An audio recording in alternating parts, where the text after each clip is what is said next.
Welcome to Your Yes Filled Life. I'm Brenda Winkle, energetic leadership guide, psychic medium, and somatic coach for ambitious leaders who know their gifts are real and who want to stand fully in them. Here, you'll learn how to trust your intuition, embody your vision, and step into the freedom you've been craving, all without chasing more certifications or carrying stuff that does not belong to you. Every week, I'll share powerful practices and conversations with thought leaders and changemakers that help you transform your vision into embodied confidence, claim your gifts without apology, and lead with both clarity and freedom. Because your gifts aren't cute, they're powerful, they're real, and they're needed. Start today by downloading my free energy audit at brendawinkle.com/audit. It's the exact tool I use to track what's fueling me and what's draining me. It will help you discern between that hit of achievement and true joy so that you can lead with more clarity and impact. This is your space to stop proving, start embodying, and live fully in your gifts. Welcome to Your Yes Filled Life. Hello and welcome to Your Yes Filled Life. I'm your host, Brenda Winkle, psychic medium, trauma-informed somatic coach and breathwork facilitator, Reiki master teacher, and expert energy healer in multiple modalities. And I'm so excited to be joining you for one of the very last episodes of 2025. We have been through it this year. I think 2025 for me, I knew I was going to be doing some shedding. After all, it is the year of the yin wood snake. I knew because it was a yin year that it would be a lot of internal shifting. It wouldn't be a lot of external action, but wow, did I underestimate um, that energy? So if you also feel like you have been through it in 2025, I just want to assure you that the energy is shifting for 2026, not necessarily on January 1, but when the Lunar New Year shifts into the year of the Yang fire horse in February. I think it's February 17th that the Lunar New Year happens. So as we close down the calendar year, we have just passed the darkest day of the year if you're listening to this in real time. And if you're listening to this later down the road, you can kind of get a sense of the energy that I'm recording this in. And so we're headed back for the light, both in terms of the Lunar New Year and in terms of how the energy is moving through us. And one of the big transitions that happened for me in 2025 is I realized how much mentoring other practitioners, healers, coaches, and guides lights me up.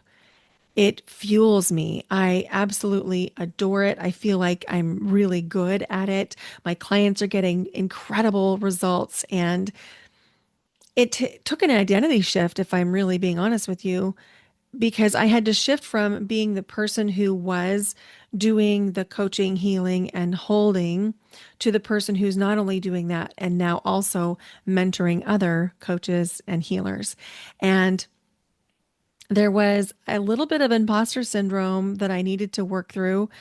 I don't really have an explanation around what it was from, other than, I think this is still the identity shift that is moving through my system, moving from being a public school music educator into really embracing this role.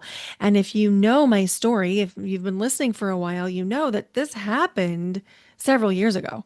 This isn't like it just happened in 2025. I left full-time music education in 2022.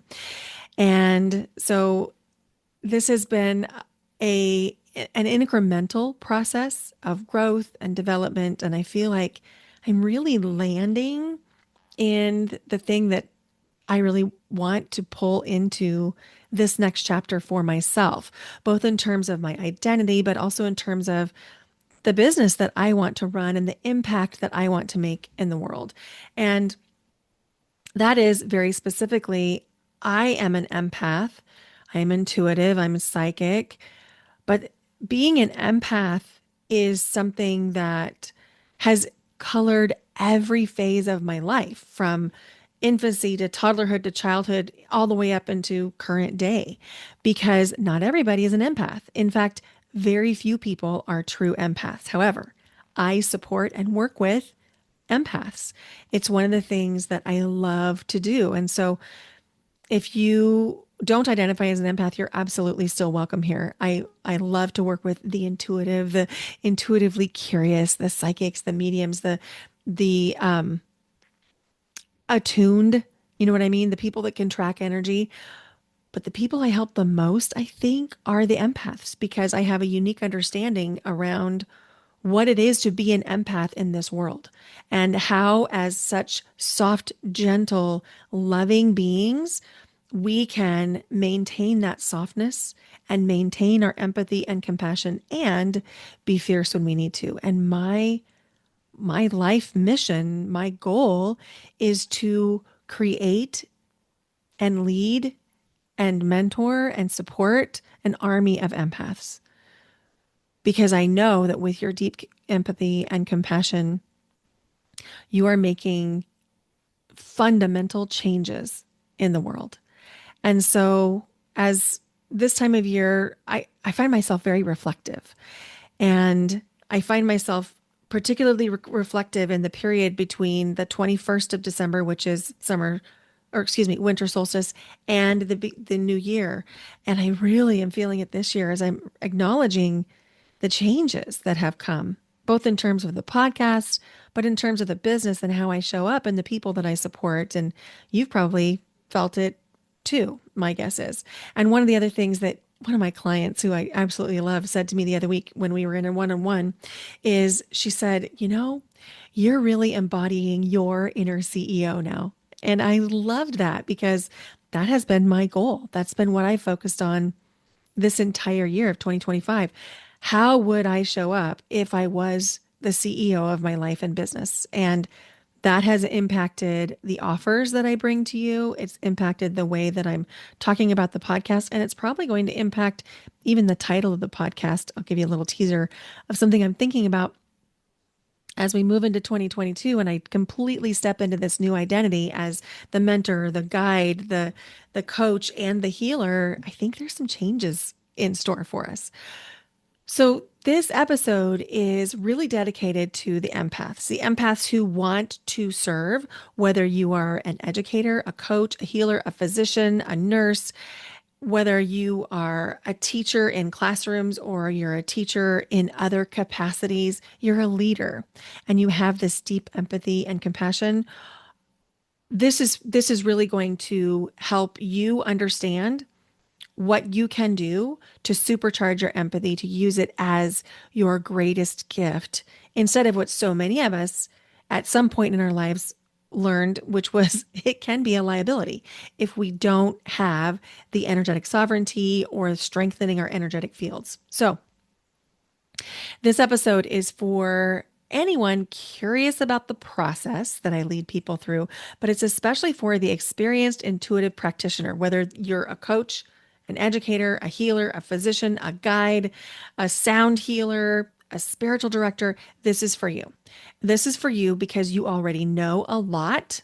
You're already educated. You're already highly trained. You're already committed to the thing that you do. And yet, you still feel like something isn't landing the way that it should, both in terms of how you're showing up in the business that you're running or the business that you're starting, and also in terms of the transformations and the results that your clients are getting, and in terms of how you're moving forward. So first of all, I want to be very clear that if you are a coach, healer, guide, in any capacity, and you're also working full time, that you're still taking this work with you into your full time role, whatever that is. And your full time role does not take anything away from what you're doing in your coaching, healing, spiritual direction, whatever it is kind of role. In fact, it adds to it because you're doing this work out in the wild, so to speak, with the public. And that makes it even more impactful. So, one of the things I'd love to do right now is to dispel the myth that the only way you can be successful is if you're a full time entrepreneur. That is not true. And for many, many people, that's not realistic. That's not actually going to be a thing for you at this phase. Now, for some of you, it is. For some of you, this is your full time thing and it's going really, really well. And for others of you, it is your full time thing and it's not going as well. So, we're going to talk about all those things. So, this is for you if you are seeing things really clearly, especially you're able to see things for your clients, you're able to see things for yourselves, you care deeply, things really matter to you. And yet, the results are not as consistent as you want them to be. The thing I want to tell you is this is not a motivation problem. This is not a gift problem. It's not a lack of gift in your abilities. That's not it at all. Here's what it is, it's a translation problem. So, for me, when I traveled to Paris, I tried very hard to learn some conversational French. And I installed one of the language apps on my phone and I studied for months before we went to Paris because I really wanted to be able to speak conversational French. And I have, I think, what I would term restaurant French, meaning I can pretty successfully order food in French. I can order a carafe of water in French, although I don't know that it happens without the French speakers around me giggling, but I can do it. I don't know that I actually speak French. In fact, I do know I don't actually speak French. It's very conversational. It's very like if I was in an emergency in France, could I communicate what I needed? Maybe if it was really about like the bathrooms or the food. So in that case, I needed a translator. I needed Google Translate. I needed a French to English dictionary. I needed translation. And that's what you need too if you're in these type of healing arts and things aren't landing the way that you want them to. It's not a matter of ability, it's a matter of translation. How are you translating the information that's coming through? And so one of the things that we think sometimes is once we get these intuitive insights, that that's the final step. That's not the case. The insight is actually the beginning. The insight isn't the impact. So your intuition alone is not going to create the change in your life or your client's life. And the reason is the intuition is pointing to the next action, whether it's an action that you actually take in the physical, or it's an action that's required in changing an identity or a belief system that's no longer serving you. There's something connected to that intuitive knowing. And if we're not responding to that, we're kind of missing the boat. It's like the same thing for me. I know how to say, I want a carafe of water on the table, please. But for me to actually say it in an appropriate French accent where the people, the glamorous people, oh my gosh, I'm just going to tell you the story. So my daughter and I went in 2019, we went to Paris and I was trying to speak French every time that we were in a restaurant or every time we met people. And it was very, very mediocre slash poor at best. But I kept trying and people seemed to appreciate the effort. And one time we went to this incredible little French restaurant on a corner and we were sitting outside in a sidewalk cafe and all of the chairs are facing out on the sidewalks. And there was this very glamorous French woman sitting to our right. I mean, very glamorous. She was chicly dressed. She was beautiful. She had her glass of wine and her cigarette in an ashtray, and she was so glamorous. And I got ready to order the carafe of water, which you're gonna mock me, and that's fine. Um, I think it's un carafe d'eau, and I'm sure you'll correct me. I know I have at least one French speaker who listens to this podcast. You can help me. So I ordered it, but I said it like I just did. And the lady, so glamorous, snorted. She laughed. She snorted because I said it just the way I said it. And it's not in the correct French way.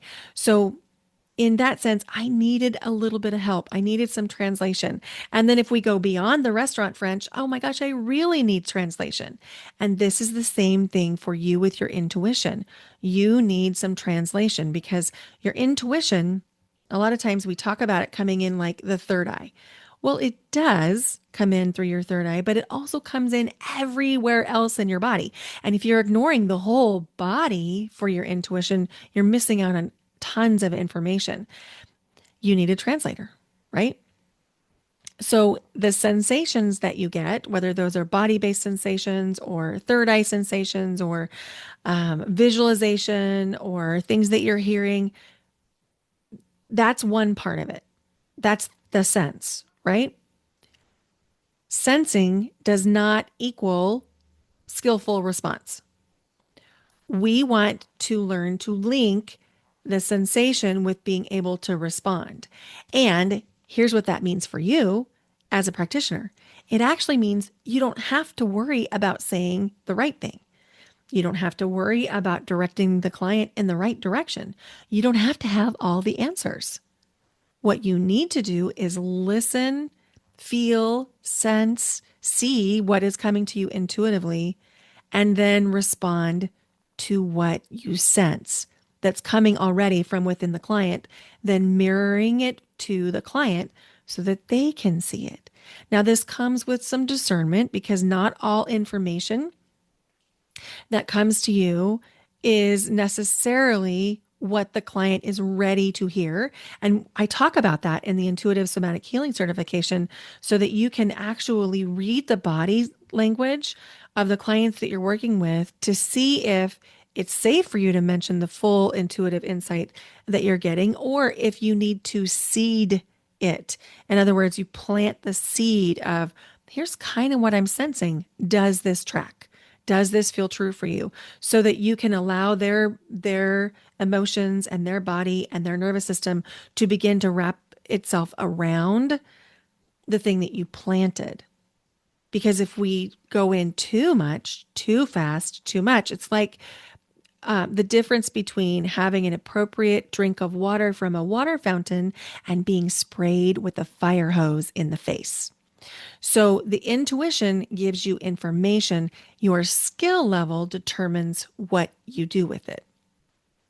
So when I've been working with practitioners, and I've been working with practitioners for the entire year, all of 2025, and I really up-leveled that in September of 2025 when the whole focus of my group coaching program shifted into the last 12 weeks of the year, being laser focused on how to be an expert level practitioner in terms of understanding the difference between a child part and a protector part, and knowing how to work with those child parts and protector parts, knowing how the intuition comes in for you, and then knowing how that translates into being able to communicate about the work that you do, both in terms of speaking, but also in terms of how you present yourself in social media, on your website, on email marketing. And here's what I learned over the course of the last year. My students inside my program, my clients, they stopped over intervening. The difference between a highly skilled practitioner and someone who's just starting out, not really listening to the intuition, is a lot of times you can get stuck in a specific piece of something that a client says and not go underneath to what the client actually needs and wants to have shifted. And if you intervene too soon or too much, your client won't have the transformation that they want. And so what my clients learned is they learned how to stop over intervening. They also learned how to stop carrying responsibility for the outcomes. Because here's the thing, the truth is you're not responsible for the outcome of your client. You're responsible for delivering the very best course or session or meditation or whatever it is in that moment. You're responsible for the content that you deliver. You're responsible for holding space in the session. You are not responsible for what happens after that session. You are not actually supposed to carry their energy with you for the rest of the day. You're not actually supposed to be impacted and influenced by your client's energy for the rest of the day or the rest of the week, whether we're talking about a client or a student or a patient. That's not actually appropriate energetic hygiene.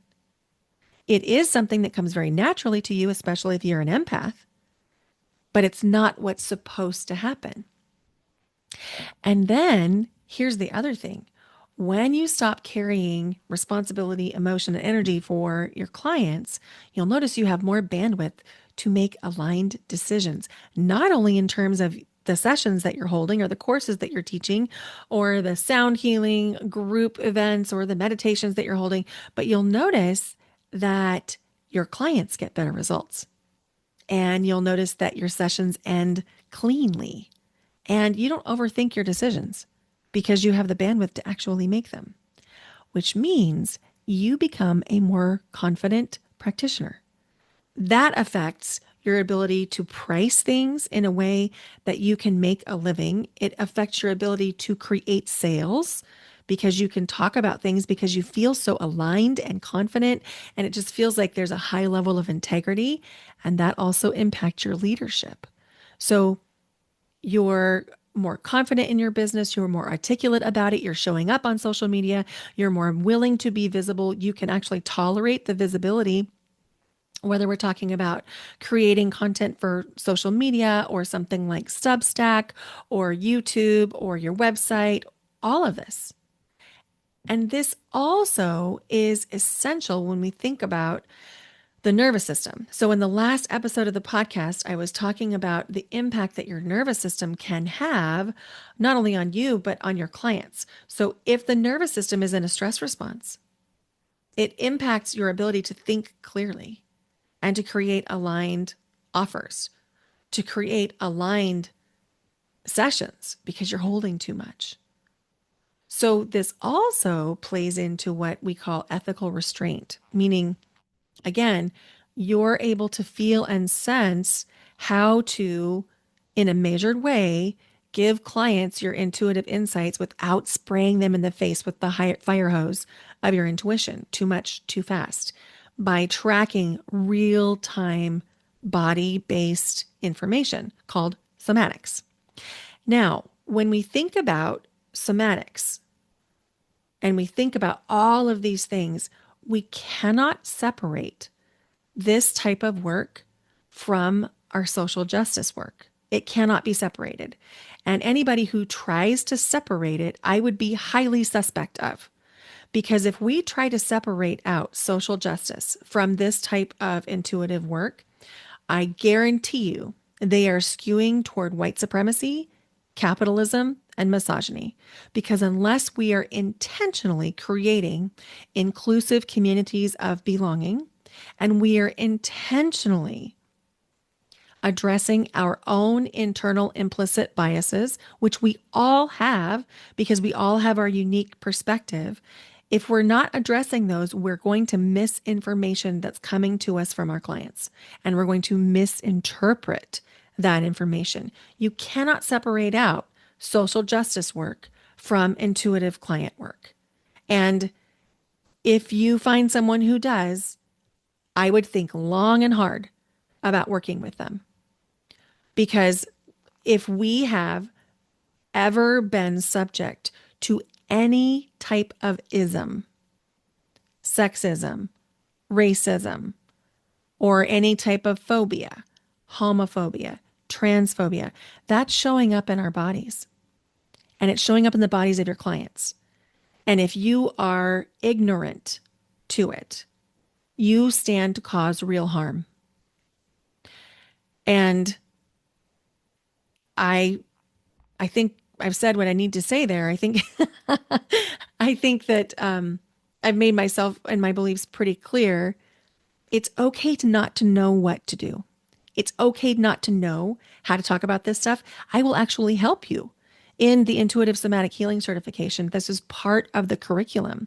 We'll learn how to have these conversations because the truth is there is not a right answer. There is a right way to have a conversation.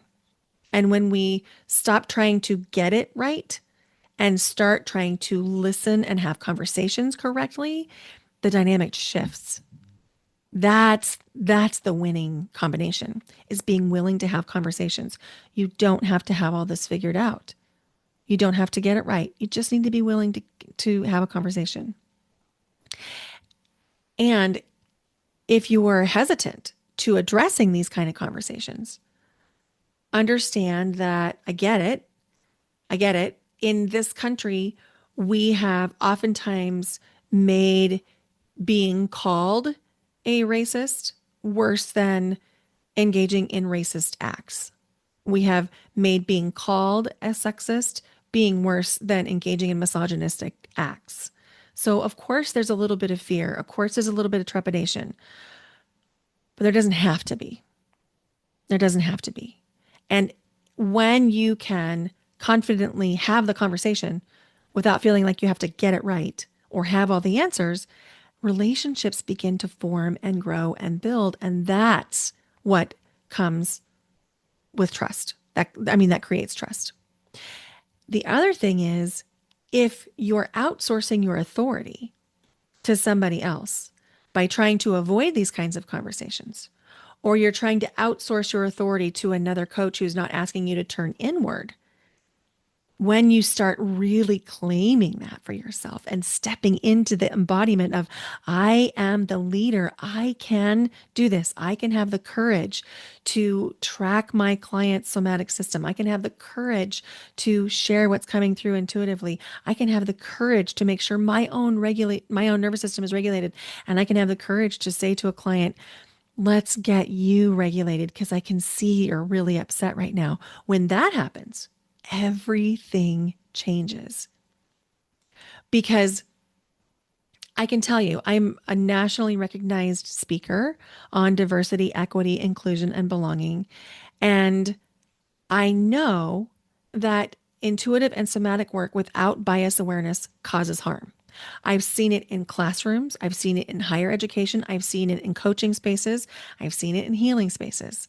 Silence on this is not neutral. There is no neutrality. And here's the thing I really want you to get. Your repair skills matter way more than your perfection.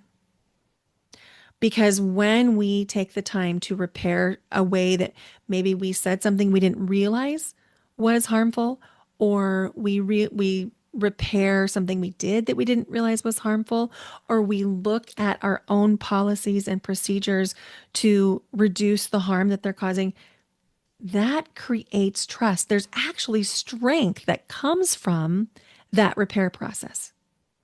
There's benefit to the repair.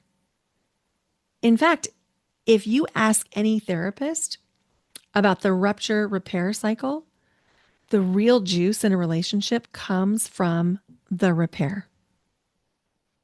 The repair is where we form trust inside the relationship because we have the courage to have a conversation. Ethical practitioners don't need to avoid impact. You just need capacity to respond to it. And this is what makes the intuitive somatic healing certification different from anything you will find on the market, because you're getting all of the nervous system education. I am a nationally recognized expert on nervous system. You're getting also this diversity, equity, inclusion, and belonging expertise. And you'll have me to ask all the questions you might have. And then we also go into the somatics and all of the intuition. So this is just an invitation. There's no pressure here, but the Intuitive Somatic Healing Certification is enrolling now, and this is the only time that the program will be taught completely live. It will be available again, of course. I'm going to run it again, but this is the only time the entire program will be taught live, where you get a chance to ask your questions in real time. We are enrolling now through January 2nd. There are 20 spots total available. Several of those spots have been paid for, and so there's not 20 available. There's fewer than 20. Enrollment begins through January 2nd, or continues through January 2nd. We begin on January 5th. So if you're done circling, if you are ready to step into this next level identity as an intuitive healer, coach, guide, or educator, this is for you. because you don't need more insight. You don't need to be perfect. You don't need precision. Well, you do need precision, but you need regulation, nervous system regulation for yourself. You need an ethical structure, and you need to understand how to track someone's system. That's what this work trains. Now, as we come to a close and we come to a close on our 2025, there'll be one more episode in 2025. I would love to know from you, what would be the biggest support for you in 2026? What do you want to hear more about? What do you want to learn about?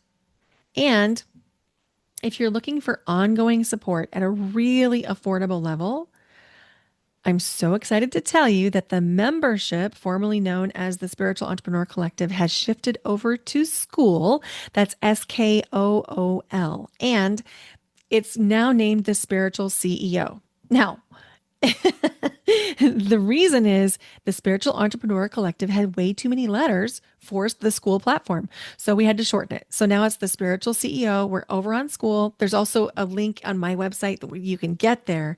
And this is a great way for you to get ongoing support as a spiritual entrepreneur or a conscious creator at the low price of $111 per month or $1,111 annually, saving you 17% over the course of a year. So if you want ongoing support, the membership is the way to go. We have live calls once a week on Wednesdays at 11 a.m. Pacific. Thank you so much for listening to Your Yes Filled Life and making it what it is, making it a nationally recognized, or excuse me, globally recognized podcast in the top 5%. That's because of listeners like you. So thank you. Thank you for doing everything that you do. Thank you for showing up for you in the high integrity, high impact, very empathetic, conscientious way that you do. Bye for now. Until next time.